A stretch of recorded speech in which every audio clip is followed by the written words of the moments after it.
So I'm rank 1 Witch at rank 1 5 overall at the moment.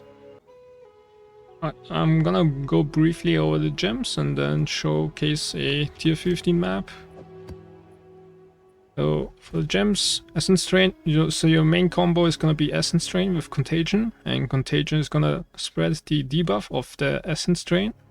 And I have Essence Drain, I have Zenith, socket in, and you need to be over 90% of your maximum mana to deal 30% more damage. Then you can use Swift Affliction. Both of these support gems are tier 1 supports. And for 30% more damage, and Conceal Casting will also now affect the Essence Drain. It would used to only apply to spell hit damage. Now it's for the damage over time part of Essence Drain. And I also use Chain, and that will allow Essence Drain to chain twice, and the damage penalty only applies to hits and not the debuff. And Chain is a really good quality of life and lets you hit a target affected by Contagion very easily.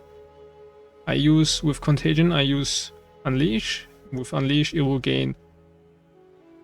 cast multiple times. Each time, once for each seal that you have accumulated. Then I also use Magnified effect to increase the spread radius of Contagion. And then you can also use Hinder. That will help a lot with survivability because the monsters will be slowed. Their movement speed will be slowed by 30%. And for quality of life, so you don't need to have a greater Jewels on Contagion. For quality of life, I will have Arcane Tempo. So my Contagion is only at a 0.54 second cast time. And your first Spirit Gem is basically, and your first and most important Spirit Gem is going to be Withering Presence with Resistance. Also have some quality on it to increase the base duration.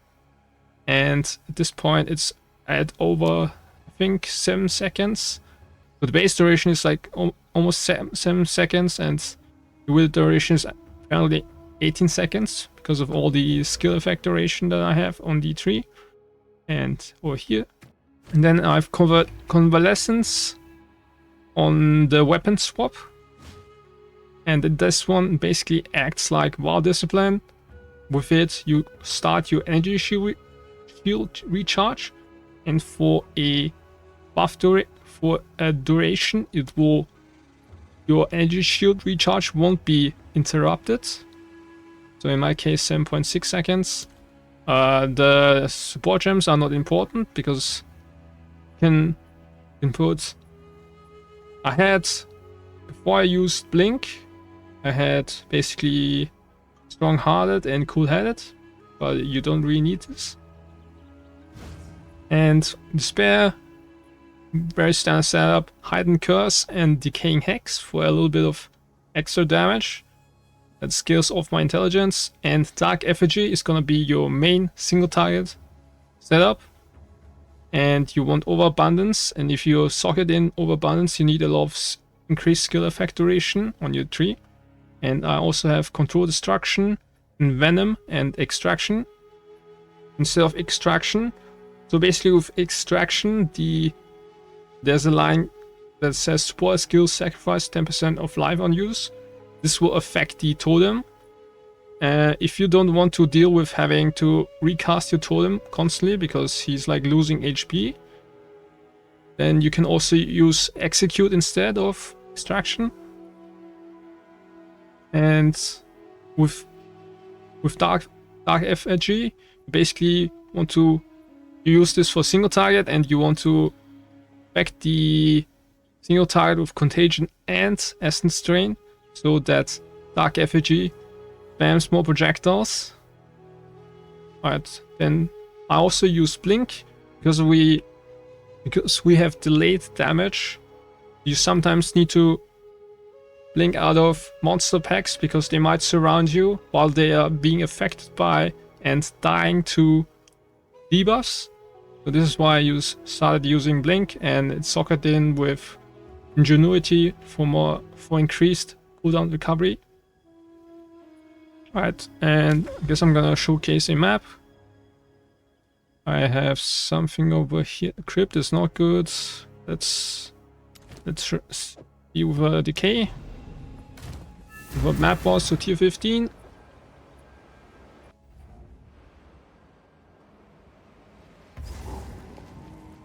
Basically, your rotation are gonna be your Essence Drain and your Contagion.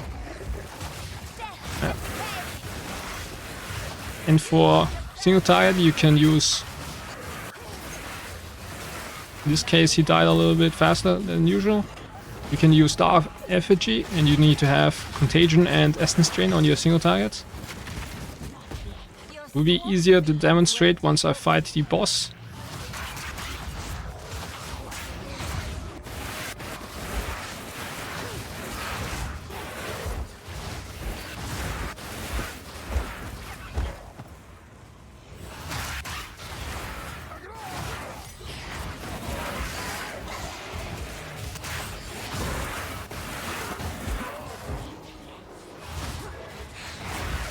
And Chain is really nice in this setup, because you have, for example, Contagion enemy. With Chain you will basically pretty much guarantee that you will hit a target that is affected by Contagion.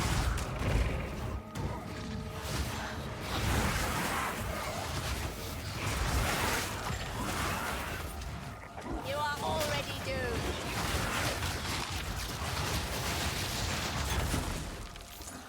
And Dark Effigy will basically attack all opponents that are affected by Contagion and Essence Drain. So it's also very good for example, Expedition, I found. He's still alive, he has proximal tangibility.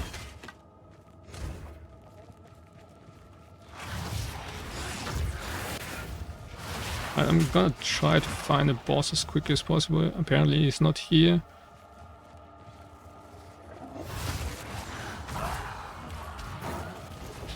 It's also rare.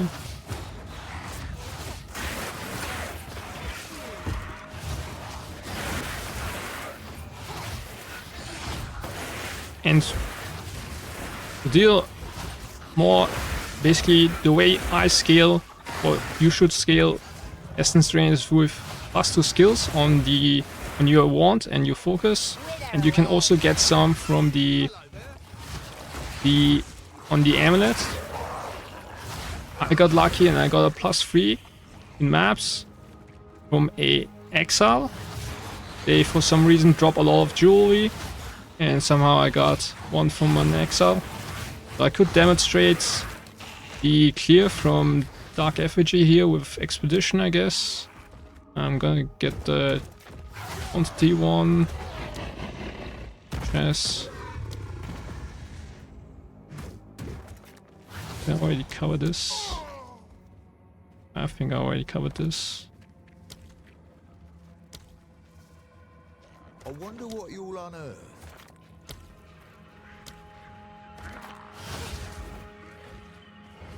You set up your Dark Effigy, and they will hit all targets affected by Contagion or Essence Drain.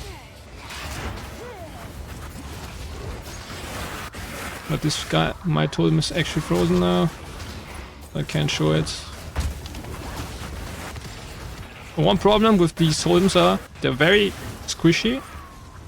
So, for example, against the Chimera, they die very easily. This is really problematic. So one huge downside of this build, that against bosses that kill your totems very quickly, you have very, very bad single targets, because for your single target you rely on basically on your Dark Effigy.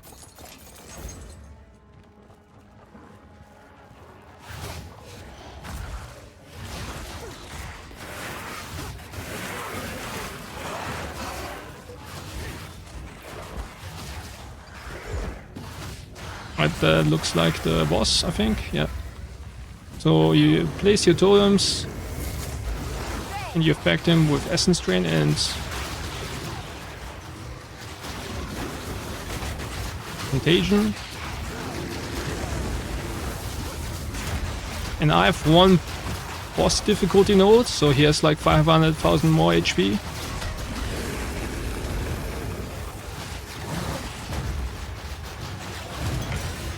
Yep, and that was it for the map. I'm just gonna briefly go over gear 2 and the passive tree. For your gear, the most important way to scale damage is basically +2 level of spell skills or chaos spell skills. And second most important one is increased spell damage. And you can also get +2 spell skills or +2 spell skills on the focus. I have currently increased spell damage, chaos damage, and cast speed.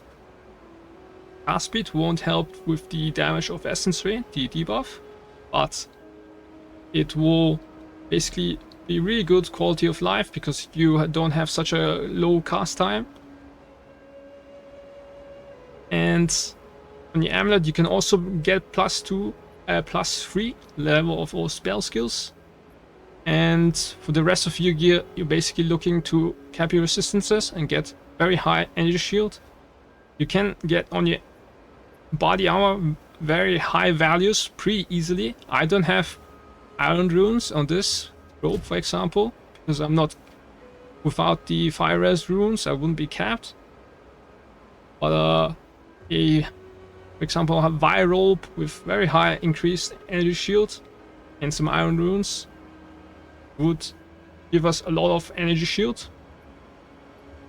And for your rings, you also just get your resistances, and this is basically how you gear resistances, energy shield. And your boots, you obviously want to have very high increased movement speed. And I use a Foreign Charm. You can also use a Stun Charm. I think both are fine. In my case, it wouldn't be a bad idea to go for a Stun Charm. I have Icebreaker in addition to the Foreign Charm, so that my freeze threshold is much higher, and the reduced effective chill is also pretty useful.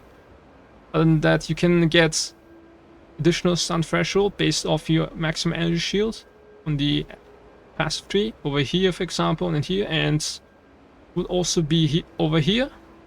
I would take these nodes, but then you would have to travel 2 nodes, so I don't think it's very good. And of course this one also gives you some, and you can also get it on the jewel, which I don't have. So this is basically your gear. So for the passive tree, expect a lot of energy shields. I have cast speed here. You can also go for the mana regeneration. Cast speed is just going to be better quality of life for Essence Drain and Contagion to cast.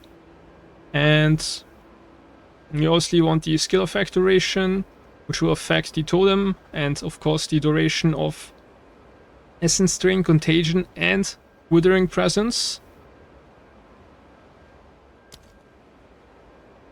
And then I also, because I use Eldritch Empowerment, you want to get a lot of basically recharge rate nodes and faster start of energy shield recharge, because if you run out of energy shield you cannot cast any spells, since because of the Eldritch Empowerment your spells gain a energy shield cost. And the reason and this is also the reason why I don't use Event Horizon, because the loose % of energy shield when you use a chaos skill will actually interrupt your energy shield recharge. So here you've got some faster start of energy shield recharge, and here too, and you can go for the energy shield recharge rate over here, and of course here too. And of course, as I mentioned previously, stun threshold is very important. I still feel like I don't have enough stun threshold, even with all these nodes clicked, and this one of course. So, you of course get a lot of increased maximum energy shield, get skill effect duration, so that your totems last a little bit longer. And I think everything else is pretty straightforward. You can also click your Chaos. This won't benefit your Essence Drain and your Contagion, because it only affects the hit part of your spells. But this gain 11% of damage as extra Chaos damage will help your Dark Effigy DPS, which is going to be your basically your main source of single target damage. I also clicked these cast speed nodes. It's not super efficient, it's not very good, but it's good quality of life. I really like having low cast time on my Essence Drain and Contagion. And it will also mean that you're not locked into place, or you are locked into place for a shorter time, which also helps with basically survivability. And it's pretty straightforward tree. Eldritch Empowerment, you basically go Energy Shield, Recharge Rate, and Fastest Start of Energy Shield. And you want to get quite a bit of skill effect duration, you can also get it here. And if you're struggling with damage, I guess you could also go for Spiral into Insanity. But these nodes are not very efficient because you have 3 travel nodes here. So I used this for a while when I didn't have a lot of damage. I spec'd out of these because they are not very efficient, but it's an option. And I also took these out because I didn't really need that much spell damage anymore. I'm gonna briefly talk about the advantages and disadvantages of this build. So it's delayed damage, which means that monsters can often fight back against you. So you really want to have a high energy shield energy pool, and that's actually pretty easy to do because we have some reason they didn't nerf the energy shield nodes, so we get a lot from, for example, here we get 40% increased, or here we have something like 60%, here we have 40%. So these energy shield nodes are really efficient, even the 15% ones. And I have like, I'm assuming like 350% increased energy shield with all these nodes. And getting pretty decent like 150 energy shield bases is not that crazy to do. And of course, your chest gives you a lot, and so you want to have a high ES pool. Otherwise, you're gonna run into the disadvantage of Eldritch Empowerment, where you won't be able to cast your ability, and which means you can't fight back. For example, I had one of these Val warriors, like the ones in Act 3, which are really fast and attack really fast. Like I had Mana Siphoner, and I know he basically got me all the way down to 0 energy shield.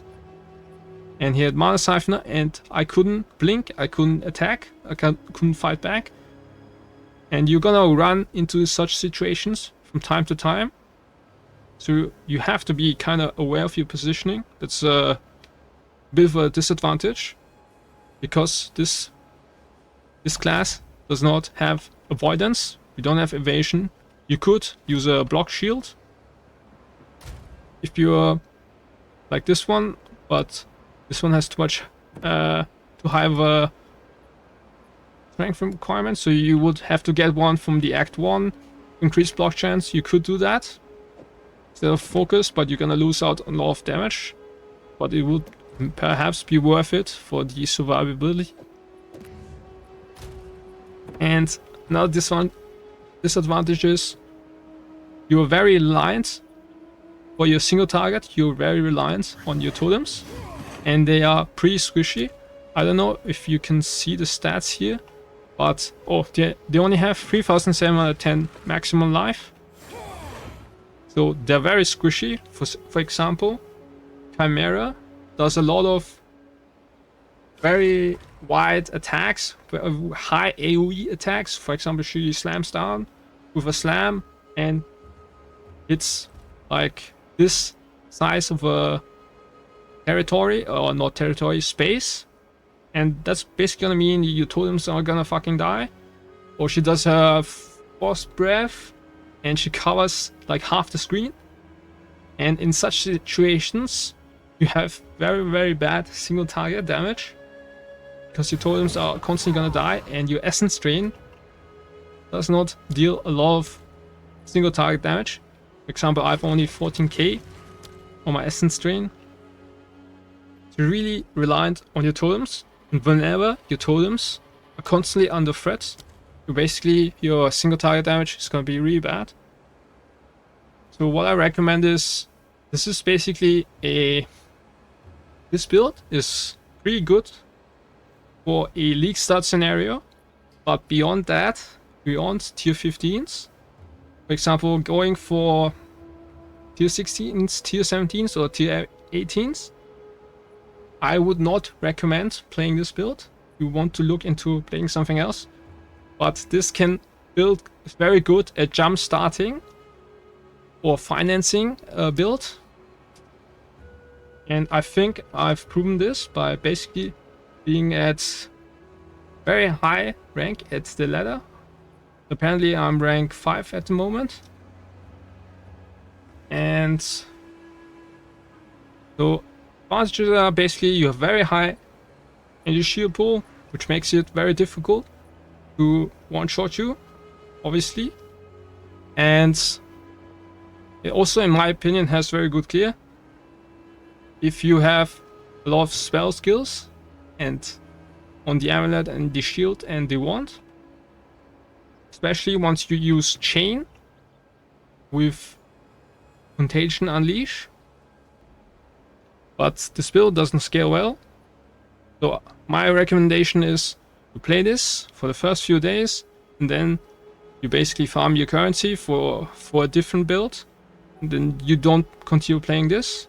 The advantage about Lich is basically you can play anything, you can play any spell with this, because this is very generic defense, basically energy shield based defense.